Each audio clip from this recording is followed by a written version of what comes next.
Poso Bima basis baru teroris dialog kita lanjutkan kembali masih bersama pengamat terorisme Mustafa Nahrawardaya. Mas Mustafa, ini kalau kita bicara soal Poso Bima basis baru teroris apakah masyarakat itu patut khawatir dengan pernyataan ini? Kalau kita melihat dari segmen awal tadi yang Mas Mustafa mengatakan sebetulnya kalau ditanya ke masyarakat di sana juga sebetulnya nggak tahu juga, bingung segala macam yang mana gitu ya kaidah aminahnya gitu. Ya, dulu pada awal-awal isu terorisme itu masyarakat terbawa emosi. Dari kalau misalkan ada berita di sini banyak teroris, masyarakat takut gitu. Tapi setelah 17 tahun ya upaya pemberantasan terorisme, masyarakat itu akhirnya menjadi hafal karena ini stereotip. Stereotip gimana? Jadi stereotip itu begini. Ini ada teroris, lalu nanti dikabarkan ada baku tembak, lalu ada yang meninggal. Itu nggak ada saksi di situ. Hanya kabar dari aparat ya, dari Densus, dari Mabes Polri gitu. Sehingga masyarakat menjadi hafal. Penangkapan dan sebagainya itu seperti kebiasaan. Mereka menjadi seperti biasa, nggak takut lagi, nggak khawatir lagi. Apalagi nonton bom Tamrin kemarin. Kalau malah pada selfie, pada motret. Jadi seolah-olah kejadian semacam ini hal-hal yang biasa menjadi tontonan sehari-hari. Mereka nggak takut lagi karena apa? Teroris pun sudah diringkus oleh aparat dalam keadaan mati. Teroris pun sudah diborgol oleh aparat ketika diumumkan. Artinya proses menakutkan di dalam kawasan Bima dan sekitarnya itu sebenarnya bukan real dialami oleh masyarakat, tetapi itu adalah informasi dari aparat. Oleh karena itu kejadian-kejadian semacam ini oleh daerah sana itu dianggap sebagai sesuatu yang biasa saja. Dan target mereka pun juga sudah sangat jelas, aparat kepolisian misalnya diantaranya. Ya, jadi mereka sebenarnya yang dia sasar itu adalah aparat, bukan masyarakat. Padahal dalam teori terorisme itu, teroris itu pasti menyasar kepada korban sebanyak-banyaknya untuk menimbulkan rasa takut. Tetapi yang generasi sekarang ini berubah, mereka hanya ingin membalas kepada aparat. Mereka mencari Densus tidak bisa karena wajah Densus kan tutup setiap operasi. Oleh karena itu dia berbalas atau membalas itu kepada aparat yang ditemui saja, yang paling mudah yang berseragam.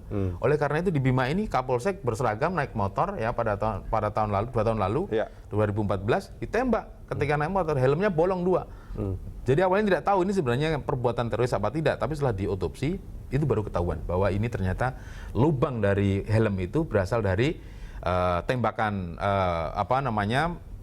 revolver. Nah, revolver itu kemudian ditemukan pada awal tahun ini ya kepada namanya Fajar. Nah, pelakunya mereka itulah, kelompok inilah, karena senjata api yang Pak Kapolsek Ambalawi ini kemudian ditemukan di tangan saudara Fajar. Kemudian Fajar ditembak. Dan ternyata Fajar itu memang anggota dari jaringan terorisme. Ya, jaringan Santoso. Itu sejarah kenapa kemudian ditemukan ada keterkaitan antara Bima dengan Poso, karena memang salah satu penembak daripada Ambalawi, Kapolsek Ambalawi itulah anggotanya Santoso. Itu menghubungannya seperti itu. Nah, Mas Mustafa, kalau kita bicara soal basis baru, kaidah aminah tadi, ini apakah sebetulnya menjadi kaidah aminah bagi mereka anggota kelompok terorisme ini, atau sebetulnya ini juga dijadikan masih ada perekrutan baru lah sebetulnya. Jadi kelompok ini sebetulnya masih terus berkembang dan merekrut anggota-anggota yang baru. Jadi pertama, untuk menjadikan sebuah kawasan sebagai kaidah aminah itu ada minimal 2 pertimbangan. 1, daerah itu memiliki keamanan geografis. 2, ada dukungan masyarakat. Minimal 2 itu. Jika sudah ada Poso dan Bima apakah memiliki 2 dukungan itu? Ada. Ya, 1 tadi yang bilang hutannya memang memungkinkan dibanding daerah lain, maka hutan di sana sangat lebat sekali. Sangat luas, kemudian bergunung-gunung berkontur-kontur, ini cocok sekali. Yang kedua, seperti yang dikatakan Pak Tito, ada dukungan sebagian masyarakat kepada mereka. Ini 2 modal. Di 2 tempat itu juga terjadi? Ya, karena tadi urusan soal istri kedua tadi. Nah, kalau sudah begitu, perekrutan sebenarnya untuk di Poso itu sudah selesai sebenarnya. Susah sekali. Karena operasi Tinombala ini sudah tidak memungkinkan anggota-anggota Santoso untuk turun gunung, apalagi merekrut orang, sudah nggak mungkin. Di sana ribuan polisi, ribuan tentara ada di sana mengepung pegunungan-pegunungan, tidak mungkin lagi. Maka kemarin ada salah satu yang coba turun mencari makanan, ketangkep, lalu ditemukan video itu. Jadi sangat susah sekali bagi kelompok Santoso untuk merekrut anggota baru. Oleh karena itu, ketika terjadi dugaan bahwa mereka mencoba memperluas ke Bima, ini adalah cara lari mereka karena Poso sudah terkepung habis oleh aparat. mencoba memperluas ke Bima.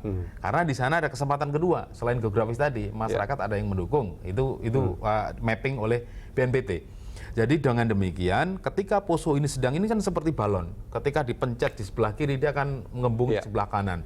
Nah, balon ini seperti yang sekarang terjadi antara Poso dan Bima. Ketika Poso diperketat dengan operasi Tinombala seperti sekarang, dengan operasi Maleo, mereka akan lari ke Bima. Nah, nanti kalau Bima dilakukan operasi serupa, mereka akan lari kemana lagi? Masih banyak tempat sebenarnya yang mereka belum sentuh. Nah, kalau yang terbaik menurut saya itu di Papua sebenarnya. Cuman terorisme kan jarang ada di sana. Sana udah ada separatisme, jadi udah berbagi kafling. Seperti itu. Nah, kalau kita melihat misalkan ini kan sebetulnya ada pernyataan Poso dan Bima. Poso sekarang sudah ada operasi Tinombala yang luar biasa, pengerahan petugasnya di sana. Bagaimana dengan Bima? Apakah sebetulnya bukan operasi lah, tapi apa namanya? Yang upaya-upaya yang dilakukan oleh Densus 88, polisi dan sebagainya itu untuk mencegah ini bisa berkembang di sana, apakah dilakukan? Di Bima itu baru akan diadakan usulan Pak Tito selaku kepala BNPT yang baru untuk diadakan program khusus deradikalisasi. Ini mencegah masyarakat untuk tidak terpengaruh, tidak bergabung dengan kelompok Santoso yang mungkin masih ada yang berkeliaran di Bima, lari dari Poso. Ini pencegahan saja sebenarnya. Tapi kalau ada kelompok yang bersembunyi di mana di Bima, ini belum ada. Tapi ini hanya proses pencegahan supaya masyarakat Bima tidak terpengaruh oleh kelompok di Poso sehingga menjadi kelompok radikal. Simpatisannya banyak nggak sih sebetulnya? Belum ada data yang valid, tetapi masih dugaan karena keterkaitan emosional tadi. Ya, keterkaitan emosional antara istri Santoso yang kedua dengan kelompok Santoso. Tetapi secara detail grafiknya, jumlahnya berapa, masyarakat yang mana, ini belum termapping kan, belum tercatat. Tetapi masyarakat di sana sekali lagi ini memang berbeda pandangan. Setahu saya nggak ada. Ini kalau kita mau tanya di Bima ya, setahu saya nggak ada. Kalaupun ada 1-2 yang ditangkap itu karena kasus masa lalu ya, pondok pesantren namanya Umar bin Khattab. Dulu ada sebuah, itu sekitar 2 tahun yang lalu kalau saya tidak salah. Ada sebuah pesantren yang dulu ada sebuah ledakan kecil lah, kemudian sebagian dari ada santri oknumnya kemudian ditemukan tewas karena ledakan itu. Petugas dapur lah, bukan santri. Lalu diburu lah siapa yang meledakkan itu, siapa yang memiliki. Sampai sekarang kan sudah selesai itu. Tapi yang efek yang sekarang tidak ada kaitan dengan UBK. Ini terkait langsung dengan kelompok Santoso karena ditemukan ada baku tembak itu. Sehingga ada kekhawatiran oleh BNPT, oleh Densus, nanti kelompok yang sekarang sudah ditekan di Poso itu semuanya akan lari ke Bima. Ini kekhawatiran. Nah, itu kan ada proses deradikalisasi itu kan. Tapi radikalismenya sendiri itu sebetulnya belum begitu terlihat di Bima. Atau sebetulnya belum sebenarnya. Radikalisme itu di Bima awalnya dari UBK itu, dari pesantren kecil di Bima itu. Pesantren ini pun bukan pesantren gede seperti yang kita lihat kebanyakan ya. Ini pesantren kecil yang mereka hanya beberapa orang saja, yang mereka juga belum berbadan hukum gitu, sehingga kelompok yang dianggap radikal yang berani melawan kepada polisi itu yang dianggap cikal bakal radikalisme di Bima. Nah, soal deradikalisasi tadi, kalau misalkan ini bagi masyarakat yang sebetulnya belum menjadi radikal gitu, sebetulnya kan hanya dibutuhkan pembinaan saja gitu ya. Nah, apakah proses deradikalisasi yang dilakukan oleh siapapun saat ini itu memang sudah menghasilkan lah? Artinya mereka yang tadinya radikal terus menjadi tidak radikal, atau sebetulnya radikalisme itu jadi hanya sekedar tersembunyi saja, ketika ada kesempatan dia akan menjadi radikal kembali. Nah, ini persoalannya memang rumit sekali.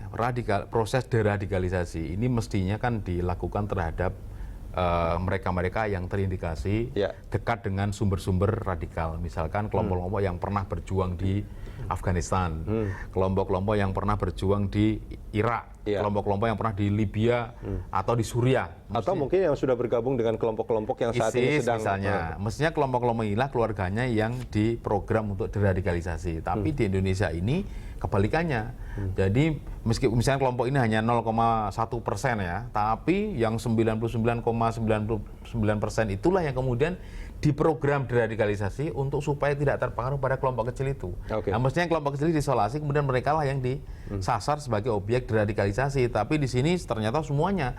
Oleh karena itu program ini tidak semuanya menerima program ini, termasuk Muhammadiyah itu menolak. Jadi sejak tahun 2015 Muhammadiyah menolak. Saya dengar Pak Din sampai Pak Haidar sekarang menolak program deradikalisasi karena orientasinya ke proyek. Jadi karena ada anggaran kemudian ada deradikalisasi. Padahal hasilnya sampai sekarang belum jelas. Hasil dari deradikalisasi itu sejauh mana? Kan nggak ada datanya. Engkau radikal kemudian setelah ikut ini kemudian sembuh. Kalaupun ada, itu hanya sekarang yang sudah dimasuk ke BNPT misalnya Ayep Abdurrahman misalnya. Yang dulu sebagai pejuang militan sekarang sudah ikut ke BNPT menjadi corong supaya ini menjadi guru deradikalisasi.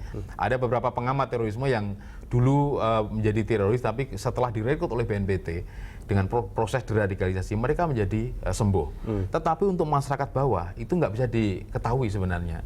Yang radikal mana, yang sudah sembuh mana itu sama sekali susah untuk mendeteksi mereka karena sebenarnya ini sangat